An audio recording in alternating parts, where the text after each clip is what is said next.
January 11th, 2021. Near the German-Danish border, tactical units close in on a single individual, a 34-year-old Australian man. No weapons, no dramatic chase, just keystrokes that connected him to 500,000 criminals.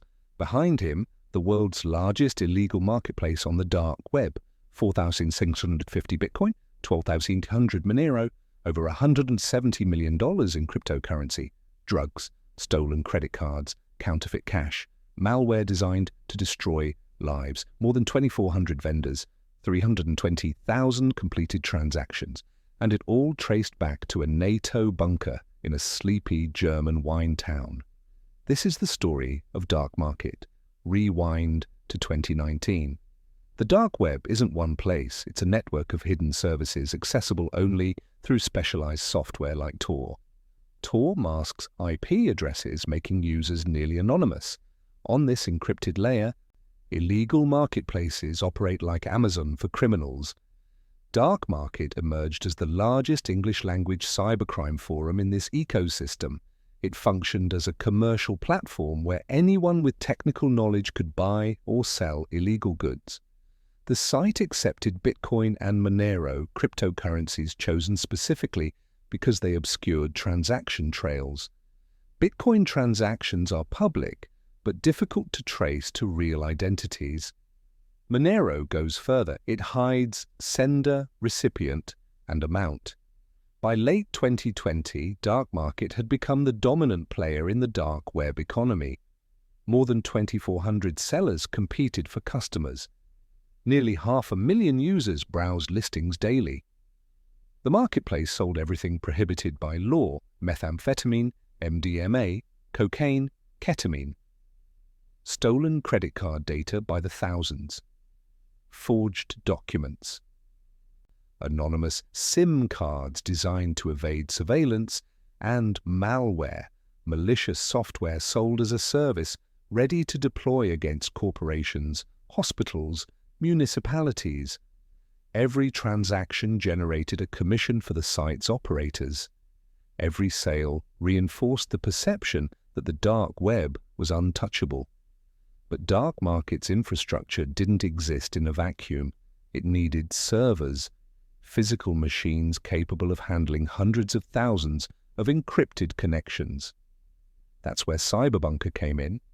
CyberBunker was a bulletproof hosting service, a company that promised its clients absolute anonymity and protection from law enforcement. It operated from a former NATO bunker in Traben-Trarbach, a quiet town along the Moselle River in southwestern Germany. The bunker was a relic of the Cold War, 5 stories underground, 5,000 square meters of reinforced concrete, protected by iron doors, fencing, and surveillance cameras. Inside, more than 200 servers hummed in climate-controlled darkness. CyberBunker's owner was a 59-year-old Dutch national with ties to organized crime. Though officially listed as a resident of Singapore, he lived inside the bunker itself. For years, CyberBunker hosted the infrastructure for illegal marketplaces: Wall Street Market, Cannabis Road, Flugsvamp. It provided the backbone for forums trafficking drugs, counterfeit money, and child abuse material. In November 2016, a massive cyber attack targeted over 1 million Deutsche Telekom routers. The attack originated from CyberBunker's servers. German cybercrime investigators began monitoring the bunker's internet traffic in 2015. They obtained a warrant. They listened. They waited. And on September 26, 2019, they moved. More than 600 law enforcement officers, including Germany's elite GSG-9 Federal Police Unit, surrounded the bunker. It was 8 a.m. The operation had been planned for months. Breaching the facility required overcoming both physical and digital security systems, iron doors, encrypted networks, layers of obfuscation designed to repel intrusion. We had to overcome not only real or analog protections, said Regional Police Chief Johannes Kuntz. We also cracked the digital protections of the data center. 7 suspects were arrested immediately. Investigators seized more than 200 servers. The takedown sent shockwaves through the dark web ecosystem. CyberBunker had been foundational. Its collapse meant every marketplace it hosted was now vulnerable. Among those marketplaces was DarkMarket. The servers seized in Trabach contained years of encrypted data, IP addresses, transaction logs, vendor accounts, buyer communications. German authorities didn't immediately announce what they had found. They began analyzing the data. Quietly, methodically. And they discovered a trail that led directly to DarkMarket's infrastructure. DarkMarket wasn't run by a syndicate or a faceless organization. It was managed by a single individual, a 34-year-old Australian man. His identity has never been publicly released, but German prosecutors confirmed his role as the site's primary administrator. He operated from the shadows, using encrypted communications and anonymizing software to mask his location. But the CyberBunker investigation had given German authorities something invaluable: server data. DarkMarket's servers weren't hosted in Trabach. They were located in Moldova and Ukraine, more than 20 machines spread across Eastern Europe. But the connection between CyberBunker and DarkMarket's operational network provided German investigators with the leverage they needed. They traced communications, cross-referenced encrypted traffic, identified patterns. By late 2020, they knew who was running the site, and they knew where he would be. January 9th, 2021. The Australian administrator crossed the German-Danish border. He was arrested without incident. Simultaneously, German authorities coordinated with law enforcement agencies in Moldova and Ukraine. Over 20 servers hosting DarkMarket's infrastructure were seized. On January 11, 2021, the site went offline. Users attempting to access DarkMarket were met with a seizure notice, a stark warning page confirming that Europol, in cooperation with international law enforcement, had taken control. The operation involved agencies from Australia, Denmark, Germany, Moldova, Ukraine, the United Kingdom, and the United States. It was the culmination of more than a year of investigation. At the time of its closure, DarkMarket had facilitated over 320,000 transactions. The cryptocurrency exchanged on the platform totaled more than 4,650 Bitcoin and 12,800 Monero, worth approximately $140 million or $170 million. Europol described it as the world's largest illegal marketplace on the dark web. The servers seized in Moldova and Ukraine contained something more valuable than the marketplace itself. They held data, years of transaction records, vendor accounts, buyer communications, cryptocurrency wallet addresses. None of it was tied to real names, yet. The stored data will give investigators new leads to further investigate moderators, sellers, and buyers, Europol announced. This wasn't just a takedown, it was an intelligence operation. German authorities began sharing the data with law enforcement agencies across the globe. The Australian Federal Police executed search warrants in Brisbane and the Gold Coast. They seized laptops, mobile phones, USB drives, hard drives, SIM cards, and bank cards. In the United States, investigators identified dark web vendors operating on DarkMarket and other defunct marketplaces. In Houston, Texas, one criminal organization had been using DarkMarket to ship methamphetamine, counterfeit Adderall, MDMA, cocaine, and ketamine across the country. They used the postal service, anonymous packaging, encrypted communications. 6 defendants were eventually charged with conspiracy to distribute controlled substances, distribution of controlled substances, sale of counterfeit drugs, and conspiracy to commit money laundering. Investigators didn't just focus on buyers and sellers. They targeted high-value vendors, individuals who had made hundreds of thousands, even millions, of dollars in illegal transactions. This was the beginning of Operation Dark HunTOR. For 10 months following the DarkMarket takedown, law enforcement agencies coordinated a global manhunt. Operation Dark HunTOR targeted vendors and buyers identified through the seized server data. It was one of the largest international operations in dark web history.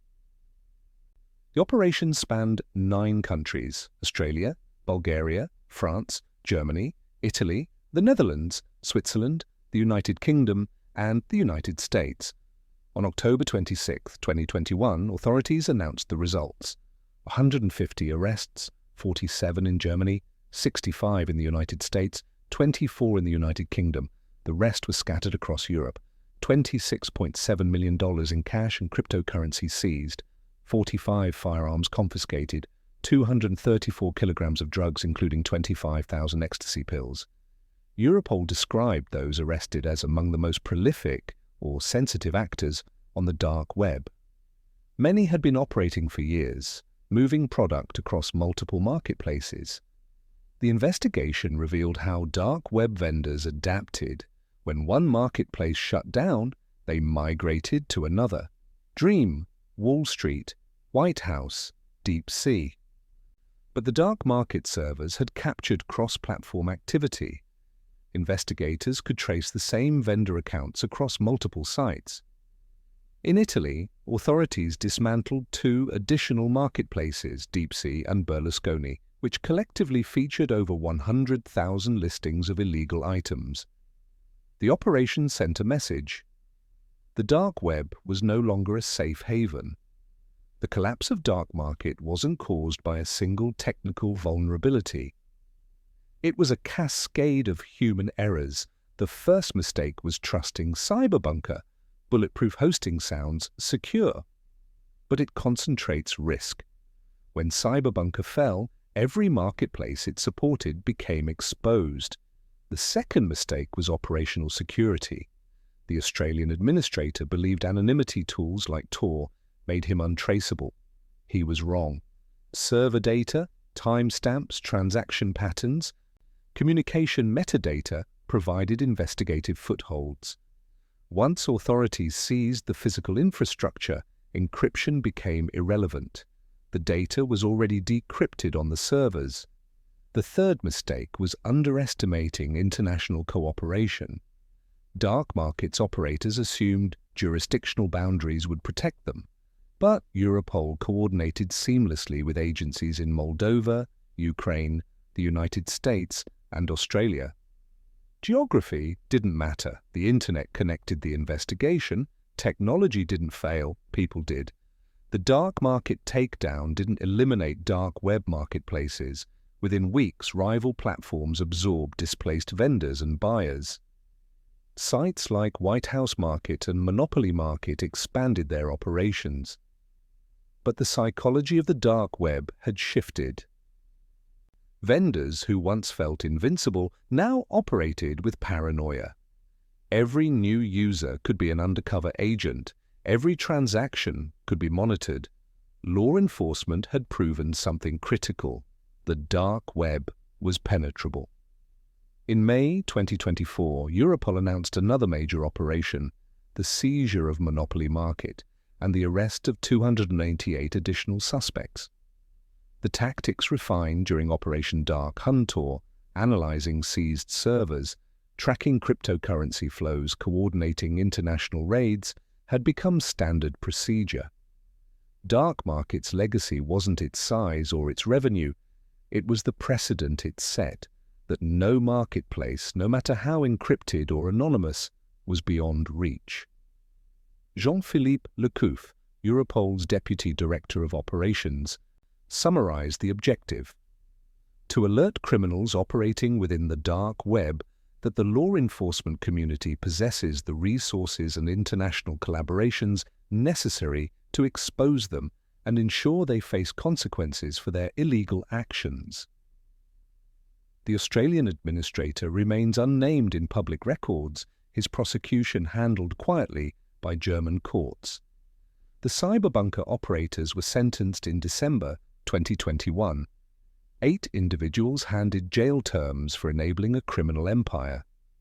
Their bunker in Trabant now stands empty, a Cold War relic repurposed for crime, then dismantled by the very governments it once served.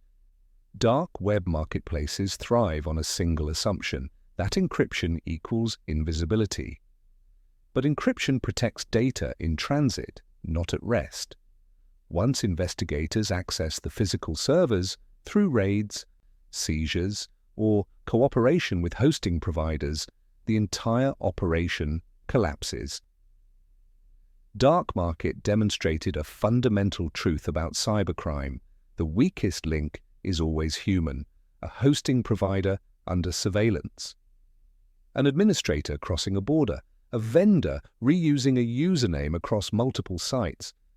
These are not technical failures, they are operational failures, and they are inevitable. The dark web will continue to host illegal marketplaces. Criminals will adapt, migrate, and rebuild. But DarkMarket's takedown proved something law enforcement needed the world to see. The internet has no hiding places, only delays. Every transaction leaves a trace. Every server exists in physical space. Every criminal makes a mistake. It's just a matter of time. Thanks for watching. To the end of this documentary, please like, comment, share, and subscribe to this channel for more documentaries like this. See you in the next one.